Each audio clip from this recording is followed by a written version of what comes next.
Good evening, everybody. My name is Kelly Drager. I am the educational coordinator for the Otsego Conservation District.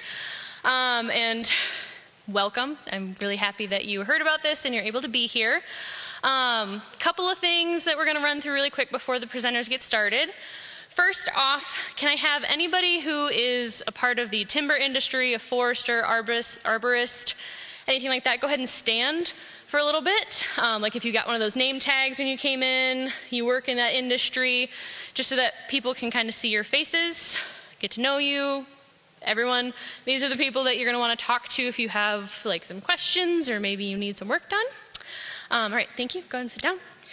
And also kind of a general thing, bathrooms are in that direction, out the hall. And we are going to be sending out a lot of information, lots of handouts, stuff that wasn't even out on the tables if you didn't get something because we ran out. We'll be sending all of that out via email.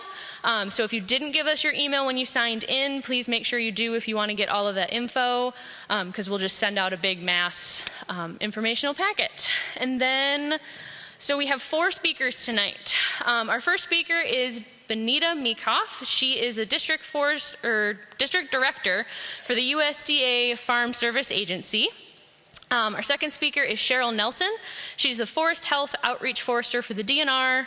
Our third speaker is Bryce Meekhof with Meekhof Forestry, and our fourth speaker is Susan Meekhof. She specializes in timber tax and forest casualty losses. Okay, we are going to have a question segment at the end of all of the speakers, so please hold your questions for then. Just because if we're shouting out questions all the time, we'll be here all night. So without further ado, Benita, if you'd like to come up. Thank you, Kelly. And I want to thank the Otsego Conservation District for inviting USDA to this evening's meeting. This is a great opportunity for us to help get the word out.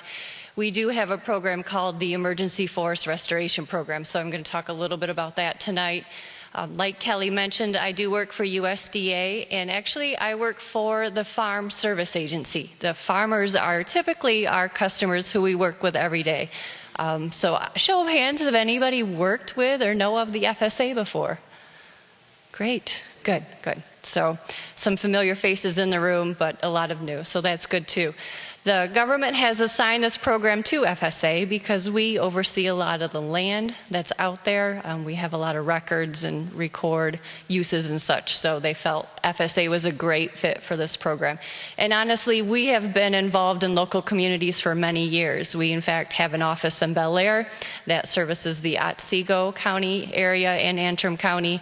If you're in Mount Morenzi, Elkona County, that is out of the Alpena office. And our staff is from the communities. They know a lot of you, a lot of the farmers, so we are tied here to the land. So we look forward to working with you with this program. So I'll go ahead and get started.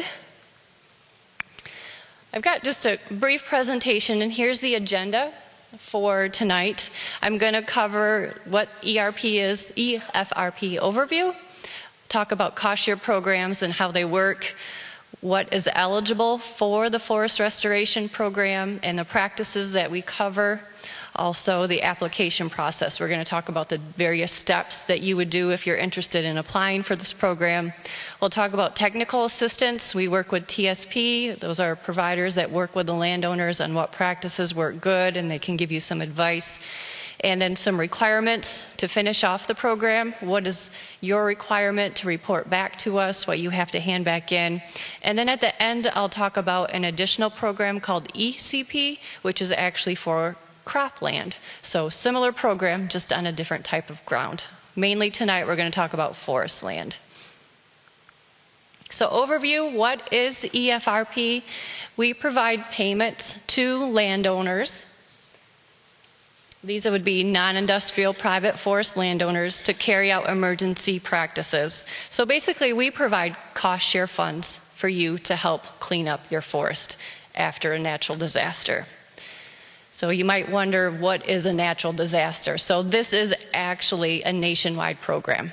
This is not just for Michigan in this instance. This is something we utilize across the country at various times. You can see on there hurricanes, for example, Hurricane Helene. This program's utilized for that, wildfires and such. So what makes up eligible land? And main thing is it had to have been forested before the disaster. I think that's kind of a given. Also, it has to be owned by a private individual, entity, or group, and it has to be physically located in a county that's been approved for EFRP. Otsego and the surrounding counties have been approved for EFRP implementation. We've been waiting to hear that, and we have gotten that in the last couple days. A land that is not eligible for EFRP would be yards. We quite often will get calls and say, well, I have a bunch of trees down in my yard or one that fell on my house. And unfortunately, we're not able to help with that. This is mainly just for forested land. So this is a cost share payment program. It's not an entitlement where we pay out on the losses. We share the costs with the landowners. So what happens is you have an approved practice, you incur cost to help clean up, and then we help compensate you back for that cost, up to 75% of the approved practice. There is a maximum of $500,000 paid out per individual or per entity or landowner. There's also a minimum of $1,000. So we do take parcels down to an acre, but it has to be forested. We don't include yards, so we can go as small as an acre. If we, for example, have a riparian buffer that needs to be restored, we can work with that, or we can work with thousands of acres too.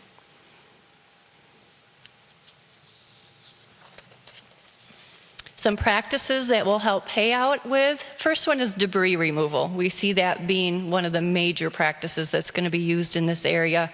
Will help clean up down trees, branches and such.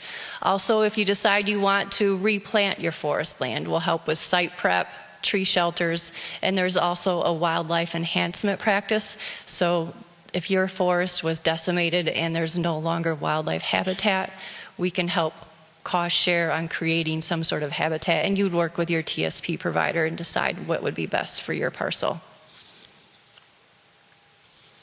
So the application process, if this sounds like something you're interested in doing, what you'll need to do is contact your local FSA office. There's a table out back when you walk through the doors, far right. I had on that table a map of Michigan, and all the counties that were approved are in blue. And then I had contact information for each county. So for example, for Otsego and Antrim counties, I have the address, phone number, and email address for Carrie if you want to apply. And if you are in another county, I've got Mackinac all the way to Alcona, Presqu'île. All of that contact information is on this sheet.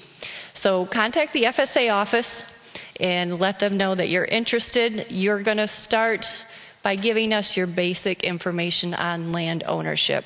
So there's another form I have out on the table. This is called the Customer Data Worksheet, and you would put in your name, address, phone number, social security number, and then on the back, I just give us an idea of where your parcel or parcels are located, and then you'd sign this. This would help get you loaded into our database.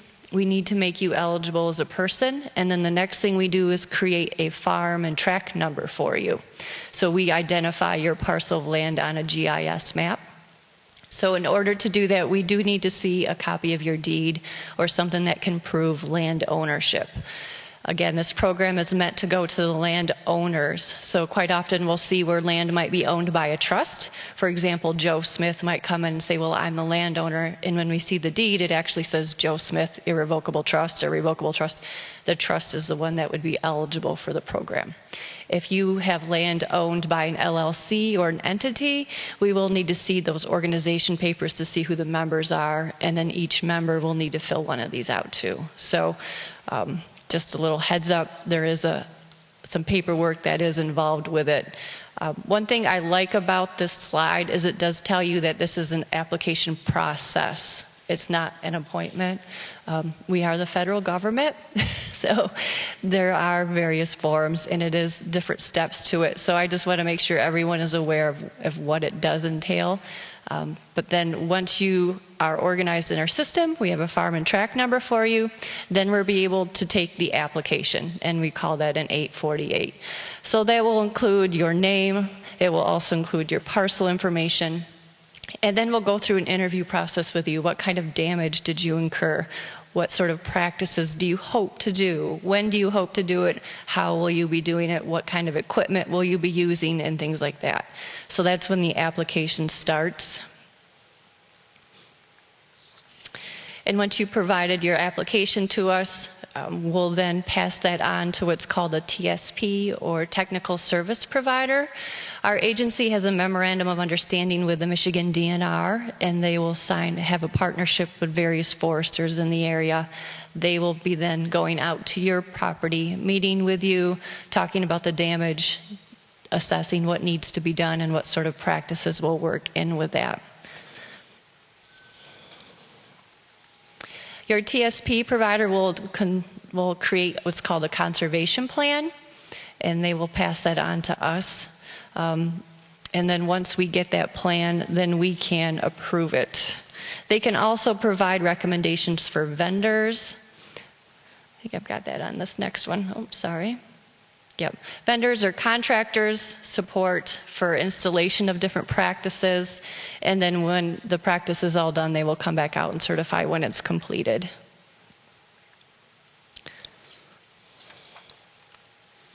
Once we receive the plan, then your application is approved, and then in a sense, you can start your heavy work. I know that debris removal, some light work has already started, but we want to make sure if you are doing any heavy work that includes heavy machinery, we might need to be able to look at like an environmental check. So just a heads up on that, depending on what kind of work you're going to do. If you're going to be moving ground or disturbing ground that you've not moved before, we just want to be aware of that right away, and just so that you know that might take an extra consultation or check from our agency. This is a copy of the form. This is the 848B, and it'll have details on the parcel. It'll explain the practices. It is multiple pages. If you have questions, there's a lot of fine print. Please let us know. Okay? We'll walk those through, but it will list all the practices by track location and what you plan to do. And then you start the work, and you start recording everything that happens. You're going to collect receipts. Any costs that you incur.